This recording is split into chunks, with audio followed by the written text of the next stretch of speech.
তোমাকে দু হাত তুলে আশীর্বাদ করছি, তুমি অনেক বড় হও। Thank you.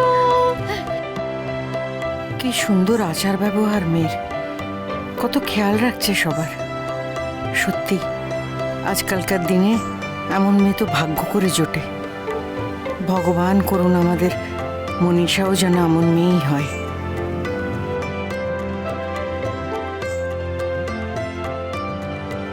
শিউলি ডালা আনতে যে কোথায় গেল, কি যে করে না মেয়েটা।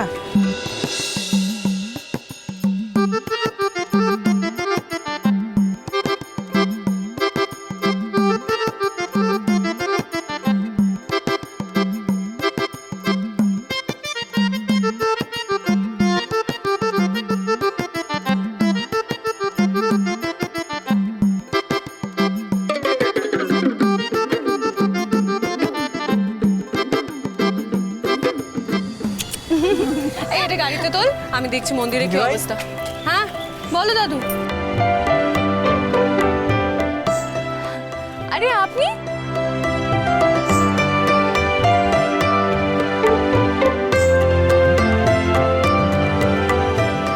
আন্টি, আপনি এখানে? ভালো আছো তোমা? হ্যাঁ আন্টি, দেখুন কি অদ্ভুত কাণ্ড, কালকেই আপনার সাথে দেখা হলো, আবার আজকেও হয়ে গেল। একে বলে নিয়তি, বুঝলে? ভগবান নিশ্চয়ই চাইছেন যে তোমার আমার মাঝে মাঝেই দেখা হোক। ওনার নিশ্চয়ই এর পেছনে কোনো উদ্দেশ্য আছে। আসুন না, আমাদের সাথে পুজো দেবেন, আসুন। না মা, আমি আমার বৌমার জন্য অপেক্ষা করছি। ও ডালা আনবার নাম করে যে কোথায় গেল।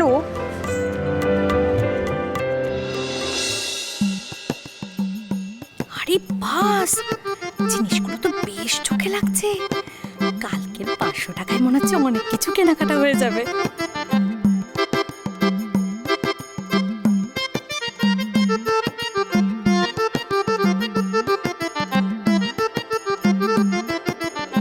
কোথায় যে গেল বৌমা?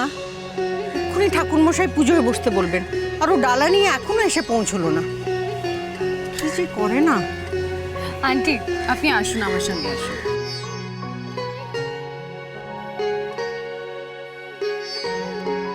ঐশানী মায়ের পছন্দ খুব ভালো, তাই না? হ্যাঁ গো, ঢাকা পাড়ে শাড়ি দেখে প্রথমেই আমার মায়ের কথা মনে পড়ে গেল। এই যে দিদা, এর ক্রেডিট কিন্তু একেবারে আমার নয়। হ্যাঁ, পুরোটাই এই আন্টি। আমি তো জানতামই না কোনটাকে কি পার বলে, আন্টি আমাকে সব শিখিয়েছে। আর এই যে চেলিটা আমি এনেছি পুজো দেব বলে, এই চেলিটা কিন্তু ওই আমাকে পছন্দ করে দিয়েছে। তা আপনারা সকলে কি ওর আত্মীয়? হ্যাঁ আন্টি, ওনারা সবাই আমার মা বাবা।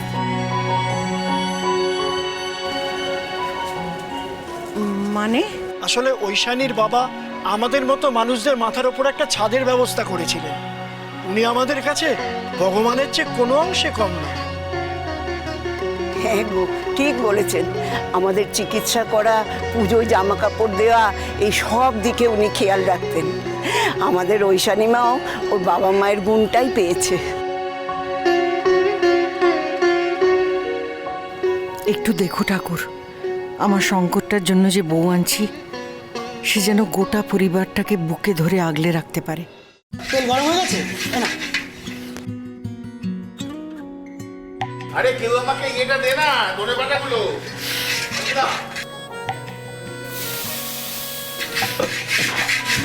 বিরু, এদিকে বলছি যে বেগুনি খাওয়াবি তো? একদম খাবো বাবা, গরম গরম খাও, জমে যাবে একদম। এই তো মিতির মশাই, আসুন আসুন আসুন। আজ কি রান্না হচ্ছে? আজকে আজকে মুগ ডাল, বেগুনি আর পাঁচ মেশালি তরকারি, আর তার সাথে মেজদাদা বাবুর স্পেশাল দই মাছ। আর আপনার জন্য একটু তেল তেলে পেটির মাছ রেখেছি। তেল তেলে পেটির এই বয়সে আর বেশি পেটি খাওয়াস না। চুপ একদম। মিতির মশাই আপনি বসুন। ও আপনাকে তো একটা খবর দেওয়া হয়নি, এই খুব শিগগিরই কিন্তু শঙ্করের বিয়ে, জানেন তো? তাই নাকি? আরে এটা বেশ ভালো খবর শঙ্কর, এই খবরে কিন্তু আমি খুব খুশি হয়েছি। তবে সত্য কিঙ্কর, বিবাহটা এই মানুষের জীবনে বেশ বিরাট পদক্ষেপ। সে তো বটে, সে তো বটে। না, এই ওর জন্য ভালোভাবে দেখে শুনে কিন্তু মেয়ে আনতে হবে। আরে হাজার হোক, সংসার সুখের হয় রমণীর গুণে। একদম ঠিক কথা। কখনো আলোর মিছিলে দেখেছি তুমিও ছিলে, হঠাৎ এলে এ আড়ালে বুঝি কতটা কঠিন। সে আপনি ঠিকই বলেছেন মৃত্যুর জেঠু, কিন্তু ওই বলে না জন্ম মৃত্যু বিয়ে তিন বিধাতা নিয়ে, সেটা তো আর আমাদের কারোর হাতে নেই। আর আমার কপালে কিরম বউ আসবে সেটা তো ভগবানই ঠিক করেছেন। ভগবান নয় ঠাকুরপো, তোমার জীবনে কেমন মেয়ে আসবে সেটা ঠিক করব আমি। ঠাকুরপো, হ্যাঁ বৌমনি। আজকাল বিয়ের চিন্তা এতটাই মুশকুল যে হিসেবের খাতাটা ভুলে চলে এসছো। এই বাবা বৌমনি, আমার একদম ভুল হয়ে গেছে, তুমি তো আমাকে ডেকে পাঠালেই পারতে। সে ঠিক আছে, আসলে এই সময় তুমি রান্না বান্নায় ব্যস্ত থাকো তাই আমিই নিয়ে এলাম। এটা না থাকলে হিসেব রাখবে কি করে?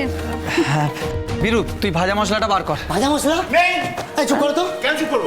বলছিলাম ভাজা মশলা নেই তো, আমি যে তোমাকে কালকে বললাম বাড়ি থেকে আনতে হবে। দেখো কাণ্ড, বিয়ের কথা চলছে তাতেই তুমি সব ভুলে যাচ্ছ। বিয়েটা হয়ে গেলে তো আরোই কিছু মনে রাখবে না ঠাকুরপো। না বৌমনি, আসলে আমি না। এই নাও, ভাজা মশলার কৌটোটাও আমি নিয়ে এসেছি।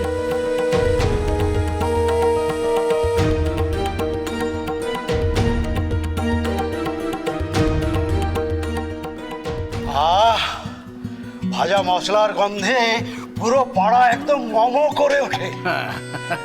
সত্যি শঙ্কর যেভাবে হরগৌরী পাইস হোটেলকে চালাচ্ছে আর যেভাবেও সংসারের খোঁজ খবর রাখে, তুমি দেখে নিও ভগবান ওর জন্য বেশ ভালো মেয়ে জোগাড় করবে। ঠিক বলেছে। দেখে নিও। শঙ্কর, হ্যাঁ, ঠাকুরপোর বউ এলে তো আমারই ভালো হয়। একেই সংসারের সব দায়িত্ব আমার কাঁধে, তার উপর আবার পাইস হোটেলের হিসেব দেখা, সেই সবগুলো দেখার জন্য অন্তত আরেকজন কাউকে পাবো।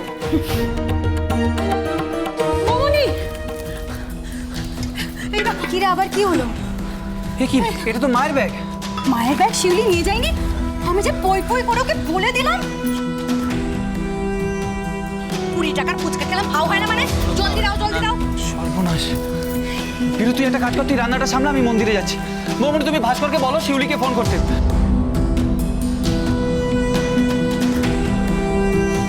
বেশি করে ঝাল দাও। মায়েদের বোধহয় পুজো দেওয়া হয়ে গেছে এত করে। আর শিউলিকে বলো মাকে অন্তত একটা বিস্কুট খাই দিতে। আমি মন্দিরে যাচ্ছি। সাবধানে যাস।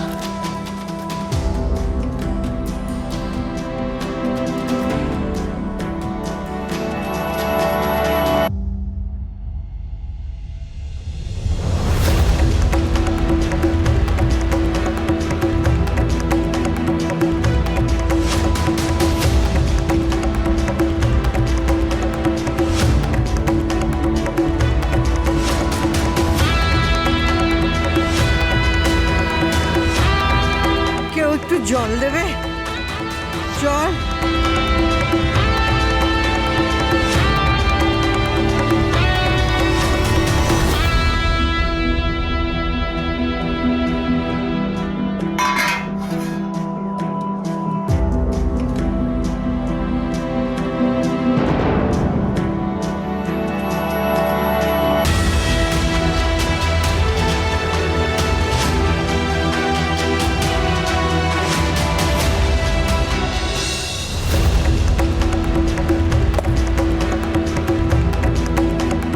একটু তাড়াতাড়ি যাবে দাদা। কি হয়েছে? ওনার বাড়ির লোক কেউ আছেন? কেউ আছেন ওনার বাড়ির লোক? পুলিশকে খবর দাও, যা করা ওরাই করবে। না না বাবা, এর ভিতরে জড়াবো না, পুলিশকে যত বিপদে পড়বো। হ্যালো বৌমনি, বিরাট বড় একটা বিপদ হয়ে গেছে। বিপদ? বিপদ? কি বিপদ হয়েছে?